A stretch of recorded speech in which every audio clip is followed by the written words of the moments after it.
Hello guys, welcome home maker zone. இன்றைக்கி ஸ்ட்ரைட்டாக ஸ்டோரிக்குள்ளே போயிடலாம். ஒர்க் ஸ்டார்ட் பண்ணாதவங்க ஸ்டார்ட் பண்ணிவிட்டு ஸ்டோரியை கேட்க ஆன் பண்ணிக்கோங்க.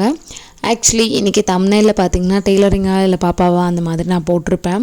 அதுக்கு ரீசன் என்ன அப்படின்னா, ஒன்று நம்ம டெய்லரிங் ஸ்டார்ட் பண்ணுறோம், அதாவது ஒரு பீக் லெவல் வரணும் அப்படின்னா அதுக்கு முன்னாடி வந்து அந்த பாப்பாவாக வளர்கிறதுக்கு முன்னாடி ஆஃப்டர் மேரேஜ் நம்ம அப்படி தான் ஸ்டார்ட் பண்ண வேணும். பாப்பா வந்து கொஞ்சம் வளர்கிறதுக்குள்ளே நம்ம கொஞ்சமாவது ஸ்டிச் பண்ணிகிட்டே இருந்தால் தான் பாப்பாவை ஸ்கூல் அனுப்புகிற ஸ்டேஜுக்கு வந்து நம்மளுக்கு ரெகுலராக ஸ்டிச் பண்ணுறதுக்கு ப்ளவுசஸ் வரும். நமக்கும் வந்து பழக்கம் வந்துடும், நல்லாவே ஸ்டிச் பண்ணுற அளவுக்கு நமக்கும் எக்ஸ்பீரியன்ஸ் வரும். ஸோ இந்த பேசிக் வச்சு நான் ஸ்டார்ட் பண்ணும்போது நல்லா தான் இருந்துச்சு. ஆனால் இதுக்கு இடையில வர பிரச்சனைகள் எல்லாம் வந்து எப்படி சொல்கிறது, அதுக்கு முன்னாடியே பாப்பா ஸ்கூல் போகிறதுக்கு முன்னாடியே கொஞ்சம் ப்ளவுசஸ் வர ஆரம்பிச்சிருச்சு.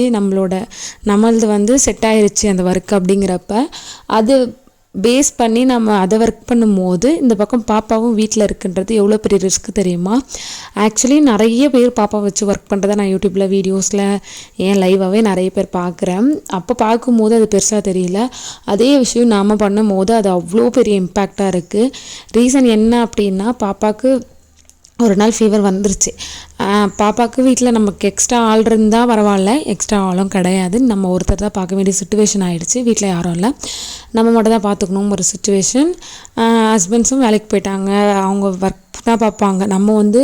நம்ம ஸ்டிச் பண்ணுறோம் அப்படின்னா, நம்மளோட வேலையை பார்க்குறோம் அப்படின்னா, நம்ம எல்லாத்தையும் பார்த்துட்டு நமக்கான டைமில் அதை பார்க்குற மாதிரி தான் நம்ம வந்து வச்சுக்க முடியும். ஹோம் மேக்கர் எல்லாமே அப்படி தான் பண்ண முடியும். அந்த மாதிரி நான் பண்ணும்போது ஒரு நாள் ஃபீவர் வந்துருச்சு. இந்த ஃபீவர் வந்து நம்மளை கேட்டுட்டு வராது, நமக்கு இப்போ தான் வரும் அப்படின்லாம் தெரியாது.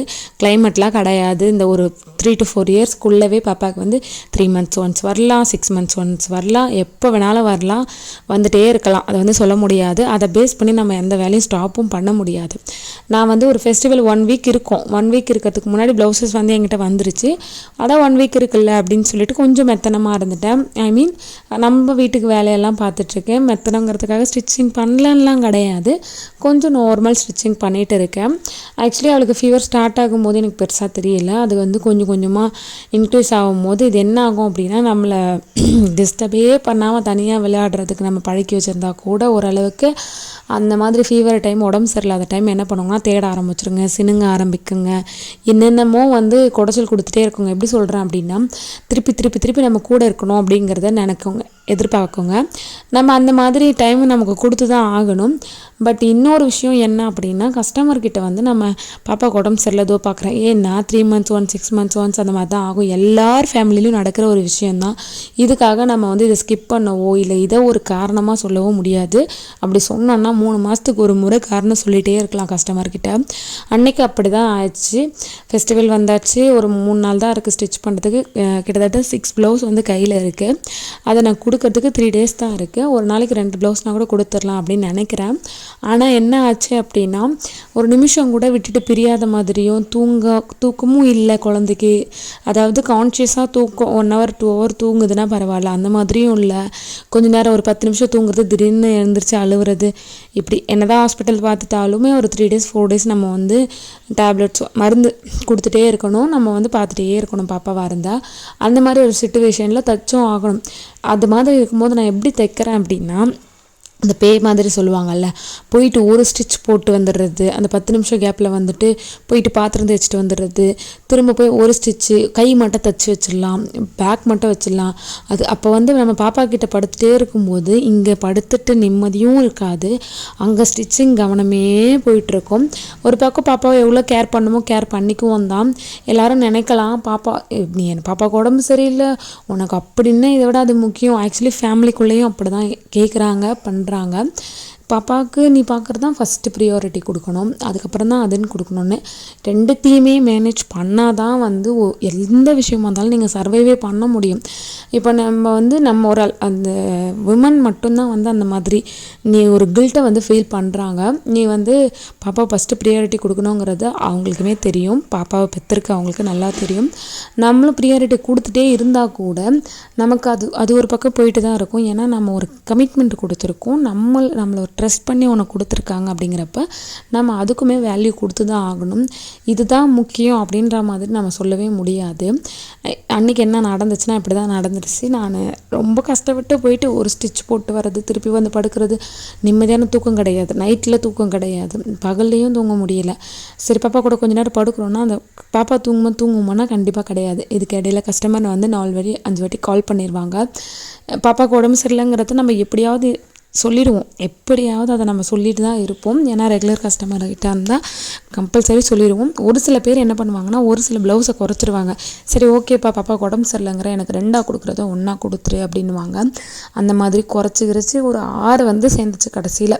அந்த 6 நான் ஸ்டிச் பண்ணுறதுக்குள்ளே கிட்டத்தட்ட 10-20 ப்ளவுஸ் வந்து நான் கொடுத்துருப்பேன்.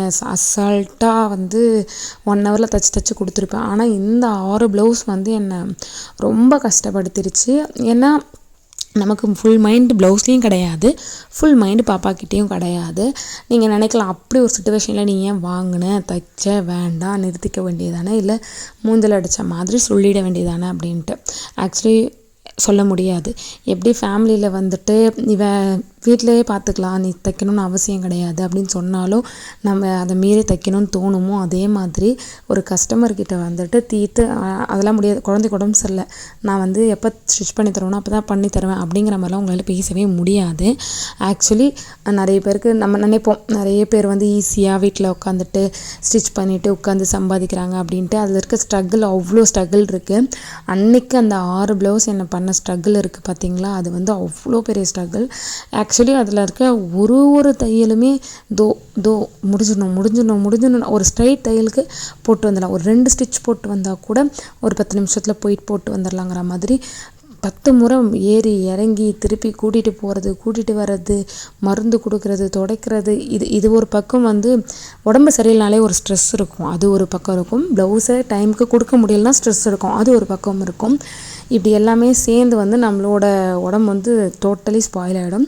அப்போ எனக்கு அந்த ஒரு வாரம், அந்த ஒரு 3 நாள் நடந்தது வந்து அதுக்கப்புறமே வந்து ஒரு 2 வாரம் நான் எதையுமே எடுக்கலை. அந்தளவுக்கு ரொம்ப பீக்கில் கொண்டு போய் டென்ஷன் ஆக்கி விட்டுருச்சு. ஆக்சுவலி பார்த்தீங்க அப்படின்னா ஃபெஸ்டிவல் டைமில் கொஞ்சம் எடுங்க, நான் எடுத்த மாதிரியே தான் எடுங்க. ஆனால் என்ன மாதிரி வந்து கிட்ட வந்து தைச்சிக்கலாங்கிறது கொஞ்சம் வந்து அவாய்ட் பண்ணிவிடுங்க. ஃபெஸ்டிவலில் தைச்சா தான் வாங்க முடியும்னு எடுக்கிறீங்கன்னா கம்பல்சரி எடுத்துருங்க, கம்பல்சரி தைச்சிருங்க, அதுக்கான எஃபர்ட் கொடுத்துருங்க. ஆனால் என்னால் இவ்வளோ தான் ஸ்டிச் பண்ண முடியும் அப்படின்னா எப்போ வாங்குறீங்களோ அப்போத்துலேருந்தே ஸ்டார்ட் கொடுத்துருங்க. அப்படி கொடுத்தீங்கன்னா உங்களுக்கு எந்த வித ப்ராப்ளமும் கிடையாது. அன்றைக்கி அந்த மாதிரி தான் நான் மாட்டிக்கிட்டேன். ஆக்சுவலி பாப்பா வந்துட்டு ஓகே, அதாவது அந்த 3 நாள் வந்து அவள் நான் கேர் பண்ணிக்கிறது எல்லாமே ஓகே, அவளுக்கானது எல்லாமே நான் பர்ஃபெக்டாக தான் செஞ்சேன். ஆனால் அதை தாண்டி அந்த ப்ளவுஸ், அந்த 6 ப்ளவுஸ் மட்டும் பர்டிகுலராக வந்து அந்த 6 ப்ளவுஸ், ஒரு ப்ளவுஸும் வந்து சொல்லுவாங்க இல்லையா, இதில் ஒரு கல்லும் நான் வச்சதுன்னு சொல்லுவாங்க. அந்த மாதிரி ஒரு ஸ்டிச்சும் வந்து பார்த்து அதாவது முடிஞ்சிடணும் ஒவ்வொன்றா பார்த்து ஸ்டிச் பண்ண அளவுக்கு ஃபோக்கஸ் பண்ணி அவ்வளோ இதோ ஒன்று முடிஞ்சிரும்ன்ற மைண்ட் செட், அந்த மாதிரி வந்து நான் ஸ்டிச் பண்ணி கொடுத்தேன். ஆக்சுவலி ஹோம் மேக்கரை ஏன் இதெல்லாம் பண்ணுறீங்க, நிறைய பேர் வந்து ஹோம் மேக்கராக இருந்துட்டு இதெல்லாம் பண்ணணும் அவசியமா, உங்கள் உடம்புக்கு எடுத்து உங்கள் பாப்பாவையும் பார்க்க முடியாமல் 2த்தையும் பார்த்து நீங்கள் ஸ்பாயில் ஆகி இதெல்லாம் உங்களுக்கு தேவையா அப்படின்னு தோணும். பட் ஆவரேஜாக நீங்கள் வந்துட்டு பொதுவாகவே எல்லாருக்கிட்டையும் கேட்டு பாருங்கள். ஒரு 6, அதாவது மேரேஜ் ஆகி ஒரு 6 மந்த் ஓகே, அதுக்கப்புறம் வீட்டில் இருக்கிறவங்க என்னென்னலாம் யோசிச்சுருப்பாங்க தெரியுமா, என்ன பண்ணலாம், அதாவது இதுதான் பண்ண போகிறோம் டிசிஷன் எடுத்தவங்க ஓகே, இல்லை ப்ரீ பிளான்டாக இருக்கிறவங்க ஓகே, மேரேஜ் ஆச்சு 6 மந்த் பேபி வந்தால் இப்படி அப்படி இதெல்லாம் பார்த்துக்கிட்டு பண்ணோம் அப்படின்னு நினைக்கிறவங்க ஓகே. பட் ஆல்மோஸ்ட் ஆவரேஜாக நீங்கள் போயிட்டு கேட்டிங்க அப்படின்னாலே 10-12 ஐடியாஸ் வந்து சொல்லிகிட்டே இருப்பாங்க. இது வந்து இப்போல்லாம் ஃபன்னியாக காமெடியாக ஒரு ஹோம் மேக்கர் பண்ணுறது வந்து காமெடியாக நிறைய ரீல்ஸ் பண்ணுறாங்க. நான் இதை பண்ணிட்டுமா, அதாயிட்டுமா, பேசாமல் நான் அதை ஸ்டார்ட் பண்ணிட்டுமா, இது ஸ்டார்ட் பண்ணிட்டுமாங்கிறது இப்போ காமெடியாக தெரியுது. பட் இது உண்மையிலேயே அவங்க எவ்வளோ யோசிக்கிறாங்க, நைட்டில் படுத்தா தூக்கம் வராமல் நம்ம என்ன பண்ணலாம், நெக்ஸ்ட் என்ன பண்ணலாம், ஏதாவது ஒன்று ஸ்டார்ட் பண்ணலாமா அப்படின்னு அதனால தான் அது அவ்வளோ சீக்கிரம் விடவே முடியலை. ஆக்சுவலி எல்லா ஹோம் மேக்கர் ஆவரேஜாக நீங்கள் வந்து கேட்டிங்கனாலே நான் வீட்டில் இருந்து பாப்பாவையும் பார்த்துக்கிட்டு வீட்டில் இருந்து என்னெல்லாம் பண்ணலாங்கிற ஒரு 10-12 லிஸ்ட் அவங்கக்கிட்ட மட்டுமே இருக்கும். பிஸ்னஸ் ஐடியா அப்படின்னு யூடியூப்பில் பார்க்குறத விட 4 ஹோம் மேக்கர்கிட்ட பேசி பாருங்கள், அவ்வளோ ஐடியாஸ் கொடுப்பாங்க. ஏன்னா ஏதாவது பண்ணிட மாட்டோமான்னு அவங்க அவ்வளோ சர்ச் பண்ணியிருப்பாங்க, ஏகப்பட்ட ஒர்க் ஃப்ரம் ஹோம் தேடி இருப்பாங்க. நான் வந்து இது என்னோடய எக்ஸ்பீரியன்ஸில் சொல்கிறேன். அன்றைக்கி நான் கஷ்டப்பட்டேன் தான், இல்லைன்னு சொல்லலை. பட் இது நல்லா தான் இருக்குது.